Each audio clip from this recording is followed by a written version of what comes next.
generations. And now, the power of two restores the one.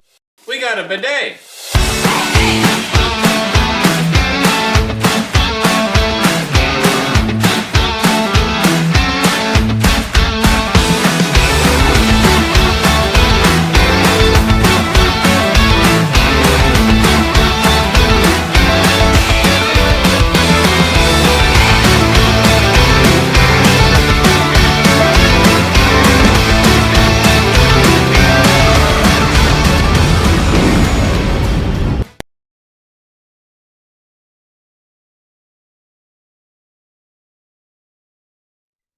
Hey everybody, and welcome back to another video. In today's video, we are talking about the latest Disney animated film that is now out in theaters called Wish.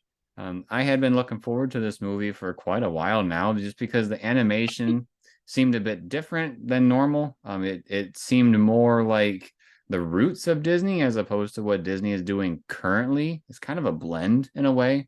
And so I was super excited about it for that. And also the trailer, the song that they were using sounded more like a really cool, like booming, fun, awesome, like Disney World type song. So if you've ever been to the parks, you would probably know that they have some awesome music there too for their shows.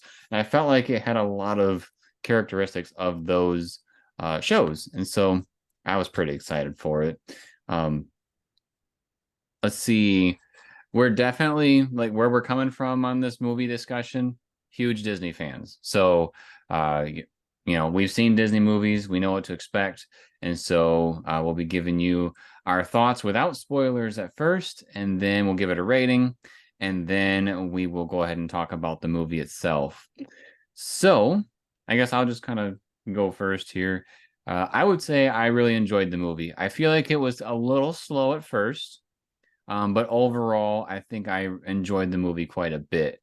The last 20 minutes or so is pretty engaging too, and they trying to think how I can say things without spoilers, but it's good. The last 20 minutes is the best part. We'll just say that.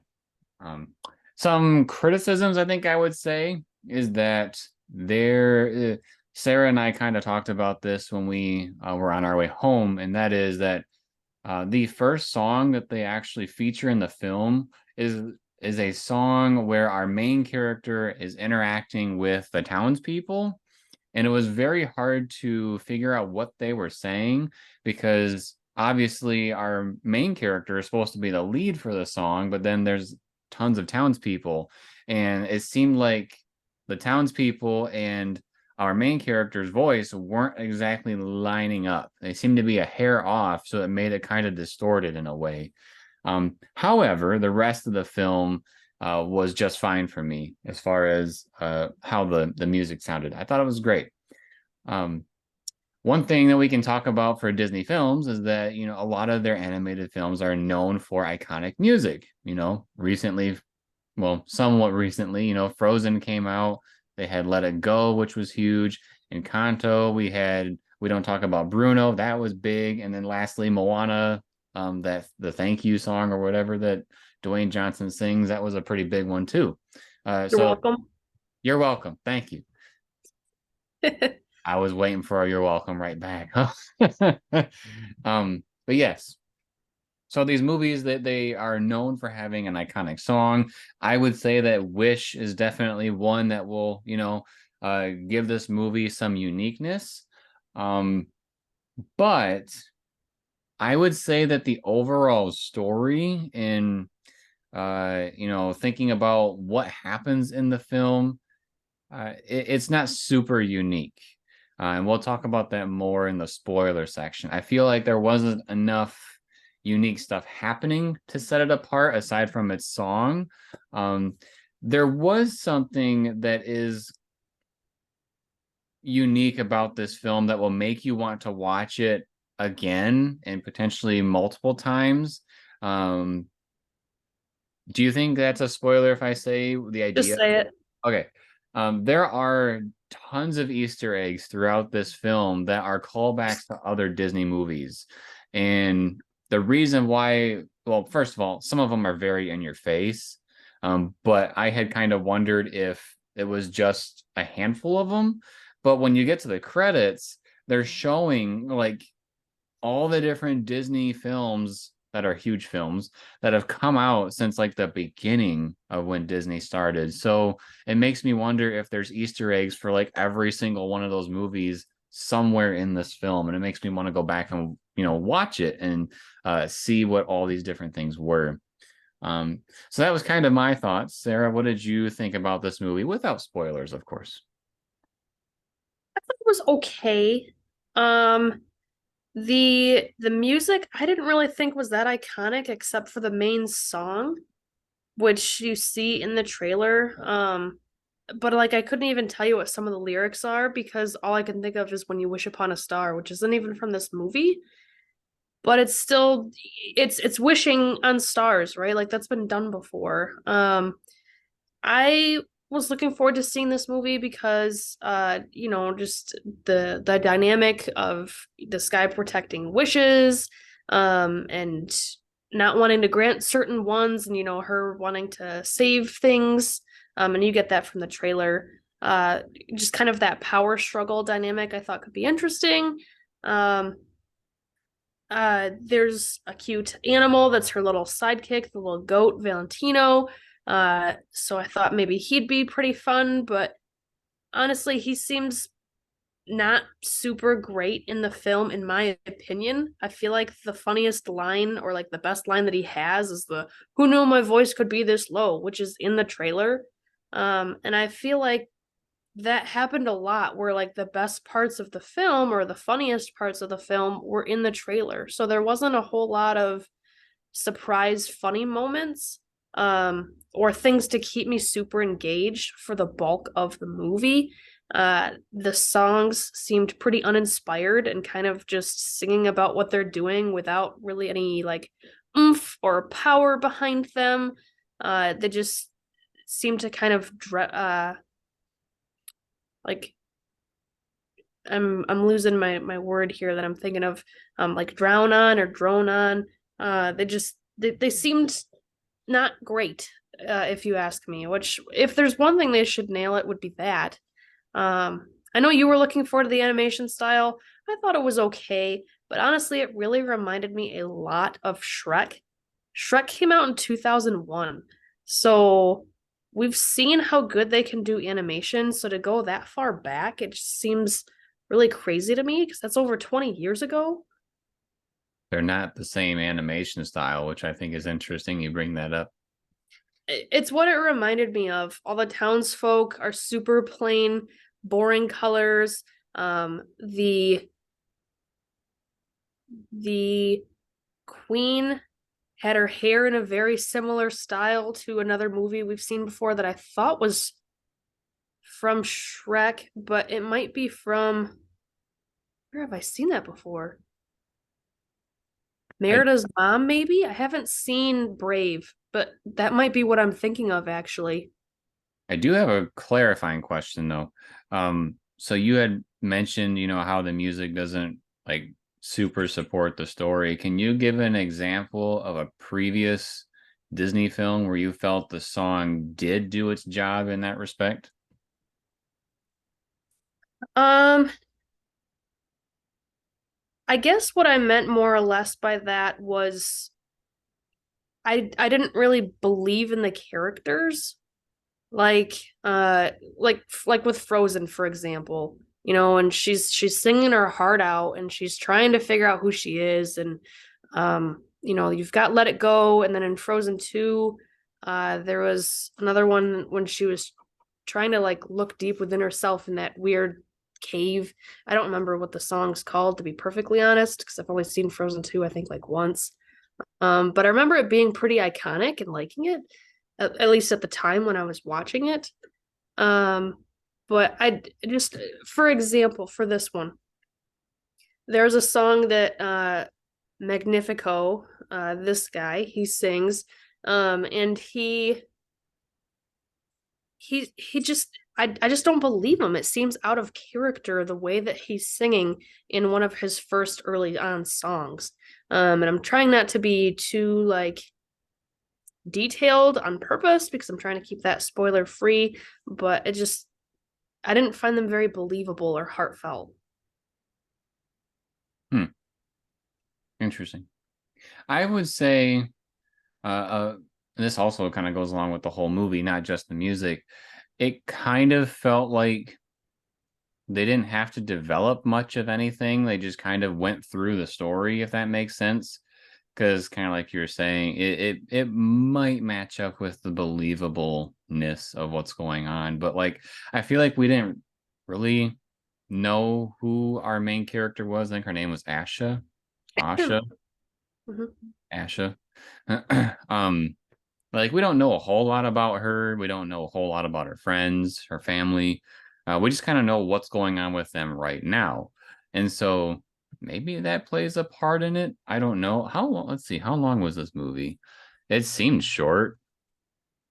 1 hour and 35. So it was the standard animated film runtime. So I don't know. I There were definitely some songs that didn't really seem like they needed to be a part of the film. So like the in the commercial when they show all the chickens dancing, was it necessary?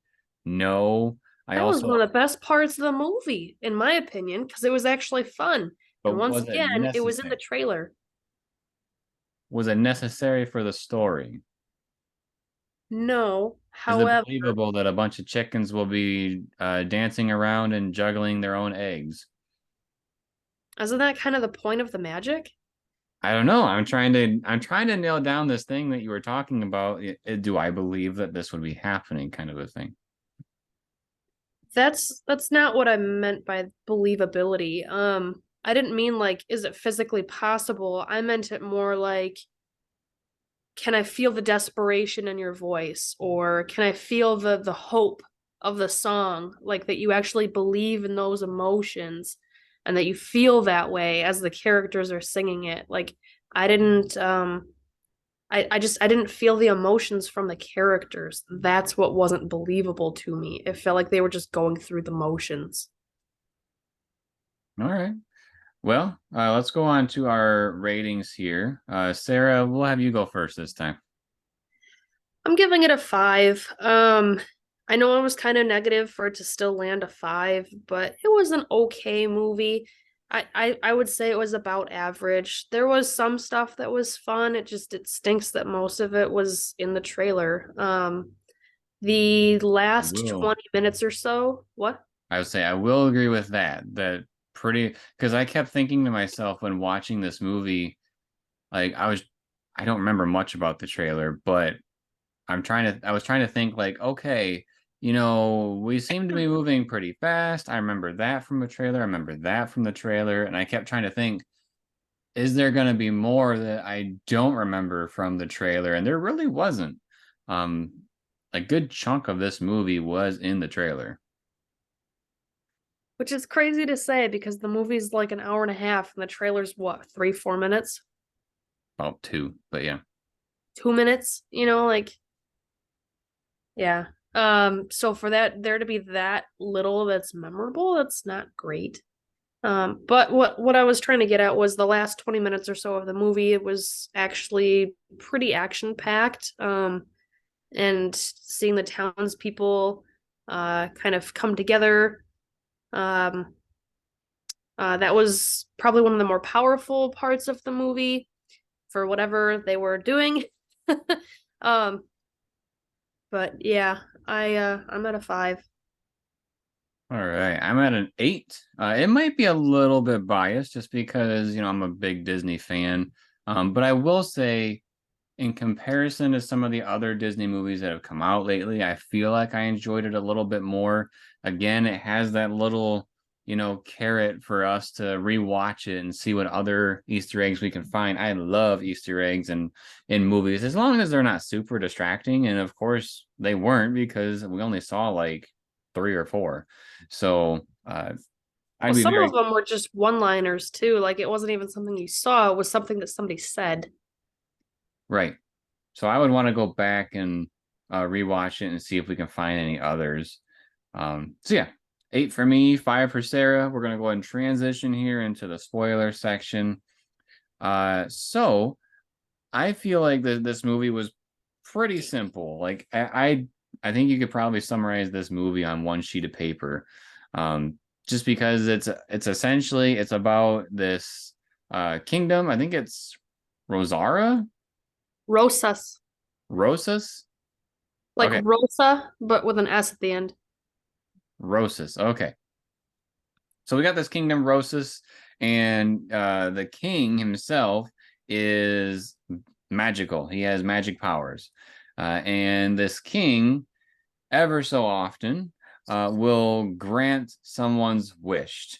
And the problem with what's going on here is that basically you submit what your wish would be, and then once you submit your wish, he'll make it so that you forget about your wish. And what ends up being the problem here is that the king will look at all the wishes, evaluate them, and then decide, oh, well, this wish could lead to this bad thing where the bad thing will affect me. Like, for example, from the film itself, Asha was in the like in an interview process for being his apprentice, and she sees her grandfather. That was her grandfather, right? He's 100 years old. He turned 100. It was his birthday. And so she sees what his wish was. And basically it was him, just playing music and having fun with the people. And the king He was wanted like, to do something to inspire the next generation. right. And so the king was like, well, maybe he would inspire them to become rebels and then turn against me. So because it could lead to that, I'm going to ignore it and never grant it. It's just going to be here, in this room, all the different blue orbs, they're all different wishes from different people. And so once our main character finds that out, she realizes, even though people think you're amazing, you're really not. And so she goes back home and says to her grandfather, like, I have bad news, like your wish will never be granted. And there's like this struggle between, I want to tell you what your wish was so you could kind of take it in your own hands and try to carry out your wish, but he doesn't want to know it because I guess it's something so dear to him that he doesn't want his wish to be known just in case it won't come true, kind of a thing. Well, she basically said your wish is never going to come true because he's not going to grant it. And he goes, well, why would you tell me what my wish is if it's never going to come true? Like, you're giving me the idea of something I will never have. Right. So there's this struggle with, trying to get the truth out, but also, wanting that wish to come true for him.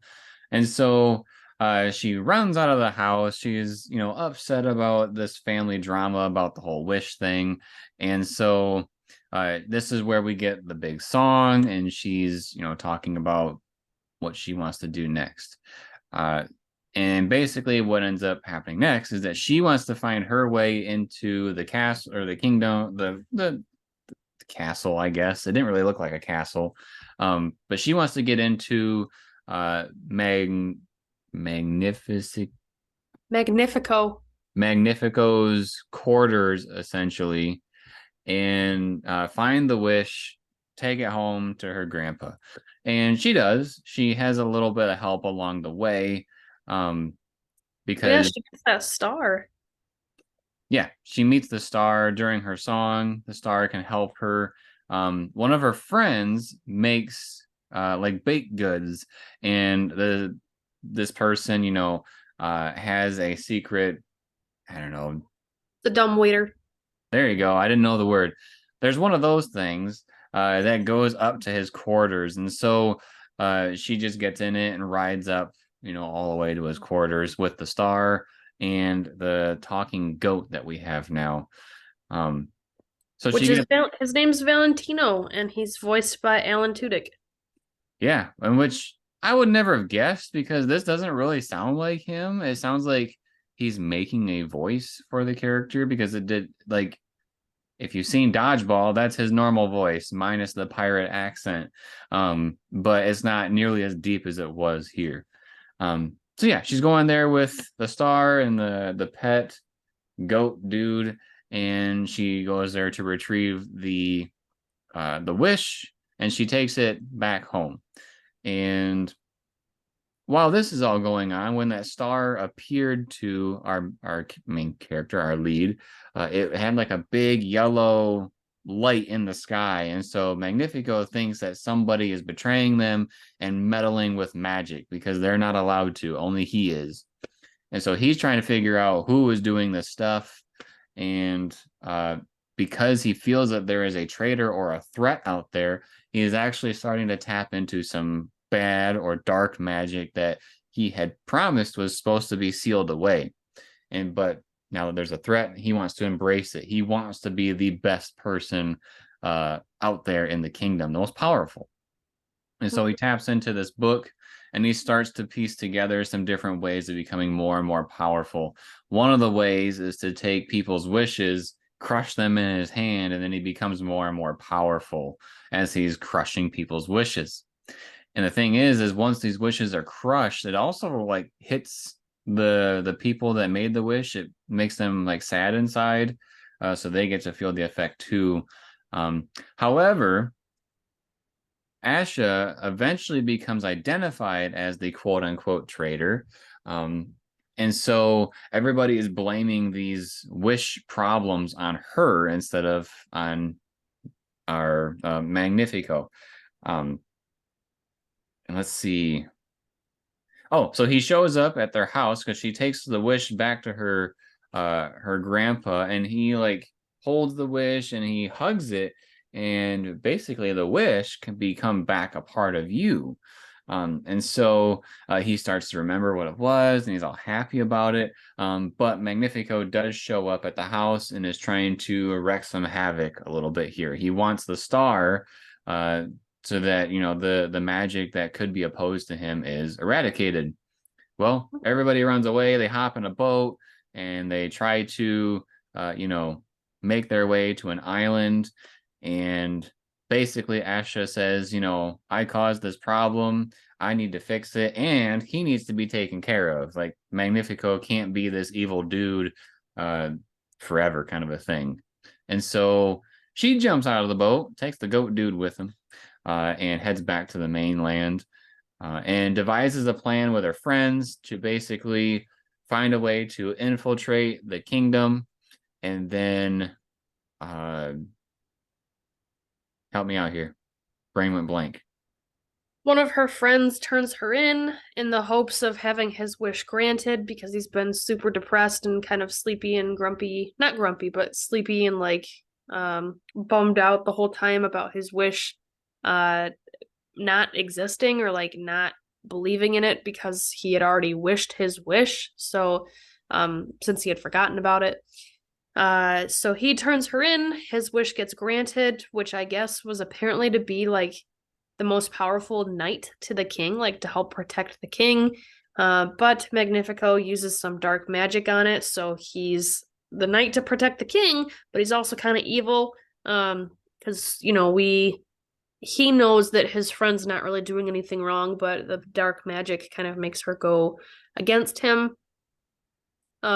We've got Asha's friends and the queen actually trying to release the wishes while Asha is off in the woods trying to distract Magnifico. The star gives her this little, he turns a stick into like a wand, and she's wearing, this is one of those Disney cameos that Jeremy was actually talking about. So the stick turns into a wand, and she's actually wearing this cloak that looks very, very similar to the fairy godmother cloak that in Cinderella, the fairy godmother is wearing, the like blue cloak with the like purple bow, and then she's got the wand, right? So we've got like a power struggle. Eventually the wishes are able to be released, but at the same time, Asha realizes that Magnifico is not the one chasing her. It's actually her friend, who is the knight, but the dark magic had, I guess, made him look like Magnifico. So it's kind of one of those, Magnifico knew the whole time that something wasn't right and sent his knight off to go chase Asha. So he uses his dark magic to, even though the wishes looked like they were released, he captures them all again and traps them all in that dark magic, and is able to trap the star too, because the star was over there trying to help release the wishes. Asha makes her way back to the castle, because her little forest critters take care of the knight that was after her. And we see her kind of trying to stand up to Magnifico, but he's so freaking powerful that, she's kind of helpless, and he's using his dark magic to have everybody chained to the ground. Like, they've got, like, handcuffs around their arms made of the magic, holding them in place so they can't, like, run up to try to rescue her. But earlier in the movie, there was a song about how we are the stars. So, like, you're a star, I'm a star, everybody's a star. So she starts singing that song again, even though he's like basically beating her up with this dark magic and like throwing her against the ground and stuff, but can't break her spirit. So the townspeople start to sing that song along with her. And so even though he clouded the sky and there's no more stars to wish upon, and you can't wish to him because he's not going to grant it anyway, they're wishing on themselves because they are the stars. And so that was enough star magic, if you will, to not only release all the wishes, but also to trap Magnifico inside his own staff. Like, there's a little crystal at the top of his staff that he's using for dark magic, and so he gets trapped in there. The star is released and able to clear up the skies, and all is well with the townsfolk. The queen takes all. She is the new queen for the village. And that's pretty much it. So like I kind of said, it didn't really seem like much was groundbreaking for the story. I think it was a cool idea that, wishes are basically these orbs, and, they can be granted through magic and stuff, because, when you think about it, if you make a wish, sometimes you think that there's some sort of magical intervention or a divine intervention, if you will, that made those things come true. And so I think it was kind of a cool idea to make that connection. Of course, the Easter eggs are kind of fun here. I know one of them that they had I thought was kind of interesting was there was like a little like, when you go to the store or whatever and you put a quarter in a machine, and then like a little kid can ride like a vehicle or a horse or whatever, and it goes back and forth. They had one of those where it was the Peter Pan's flight ship from like Disney World and Disneyland. That was kind of cool. Peter Pan was in the film. They just called him Peter, and he was talking about how his wish was to be able to fly. The whole getup was there, that he was like dressed as Peter Pan. So those are some of the Easter eggs that can be found. I think the deer was also called Bambi. It didn't necessarily look like Bambi 100%, but they were called Bambi. So small little things are there throughout the entire film. Another one was she actually had 7 friends who resembled the 7 dwarfs. The only one that really looked like one of them was Dopey, because he had like a green sweatshirt and the purple hat and the big ears. But I think one of her other friends had the glasses, so that might have been Doc. One of them was really grumpy all the time, so he was grumpy. One of them was sleepy and sneezy. No, always sneezing on things, including sneezing on the cookies, which was gross. Yeah. One of Magnifico's lines that he said at one point, because he was all about vanity and like really all into himself being handsome. So he was like, mirror, mirror on the wall, who's the most handsome of them all? Me, of course. So just trying to play on the Maleficent's. I think it's Maleficent who says that, right? Not No, handsome, but the it's mirror, the evil mirror. queen. Oh, the evil queen, yes. Yep. Yeah, so there's a lot of fun Easter eggs in the film. I I personally, and I hopefully people don't hate me for this, I don't think there were too many characters that were like characters that stand out and will like be super well known, like, you know, Anna and Elsa. Maybe Asha will become, you know, the one thing that comes out of this film. being like super iconic. This movie really felt like, because the Disney 100 years celebration is going on. This movie really felt like kind of a 100 years coming together, especially with the Easter eggs and giving us a nice not coming of age, but like rebellious story of coming, or good versus evil, the good taking out the evil and stuff. So I thought they like hit on all cylinders for those things. But the question is, when it's kind of like when you listen to a music artist, it's the individual albums that are iconic, not the greatest hits albums. So I think that might be kind of the disconnect here too, where this might be like the greatest hits album of a Disney movie, because we have all these different aspects coming together, whereas the other movies kind of stand out on their own a bit more. So I don't know. I definitely think kids will enjoy it. I enjoyed it. I do think adults can enjoy it. But I wouldn't go in there with expectations that you're going to have the next Frozen, or, go way back, like the next Disney classic, like Lion King, Beauty and the Beast, all that kind of stuff. I don't think you should have those expectations. Not at all. Yeah, I would agree. I think the biggest thing for me is just that there wasn't really anything from the trailer, or I'm sorry, anything that was like extraordinarily amazing that wasn't in the trailer. Like there wasn't anything of like, oh, that was really cool or diabolical or what, Yeah, they also, like, when you think about these animated films, like you brought up Shrek earlier. When you think about Shrek, his companion is an animal, and Donkey is iconic. Like he is amazing. Um, Even if you think of Disney movies, Mulan, Mushu was amazing. I would not say that the goat character in this movie was anywhere close to amazing or iconic. Was it Valentino? Valentino. That the character really didn't do it for me, and there wasn't much that was like funny or stand outish outside of what was in the previews. So I feel like that character wasn't super strong from a writer's point of view. I think they could have done a little bit better with that.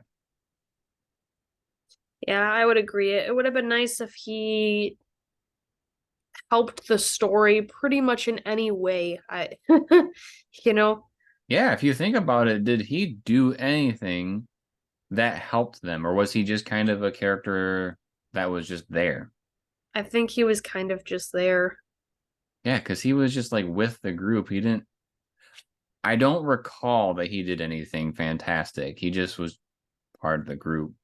I guess the one thing, this might be a stretch, but when they were trying to open up the ceiling to the castle so all the wishes could be released, they were having a problem with pulling the ropes to, open up the space. And he had said something along the lines of, if you jump, it's not technically falling because you jumped and you're not falling. And then they decided, oh, well, maybe if we jump, that the weight of them jumping and all coming together, that would open up the ceiling. So he had that idea, but like, I think that's a stretch.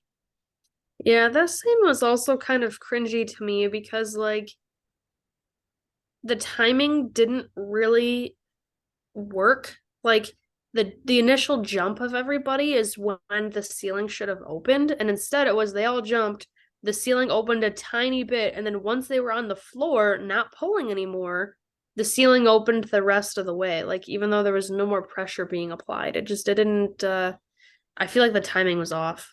I thought they pulled a little bit, but I could be wrong. Once they got to the floor, but I don't know. But I would say that's a pretty good discussion for the movie. Not much more needs to be said. Of course, she has, like Sarah mentioned, there's the 7 friends that are like the 7 dwarfs. They do play a decent amount in the film. Like they're there in the film a lot, but they don't add a whole lot to it, if that makes sense. So like when I skip over their parts of the film, that's why. That doesn't really progress the story. But that was our movie discussion on Wish. It is up to you whether you want to go see it. I gave it an 8. Sarah gave it a 5. I think it's at least worth streaming for when it comes to Disney Plus eventually. But if you want to see it in theaters, you know, have that nice sound system and everything with these songs, I would say go for it. Especially if you have the movie pass. I mean, that's a good way to do it too. I feel like it's more worth watching to see if you can find the cameos than to Yeah. enjoy the actual story, and that's sad. I will say I did like the villain. I did like the villain. I don't think he'll end up being iconic, but I did like him. Um, yeah. If you enjoyed this type of video, make sure to subscribe to the channel and turn on notifications. That way you are notified when more of our movie discussions drop. We got plenty more coming the rest of the year for you. So stick around for those. Drop us a like if you like the video, and drop us a comment letting us know if you saw Wish and what are your thoughts. And then, as always, everybody, thank you for watching. We'll see you next time.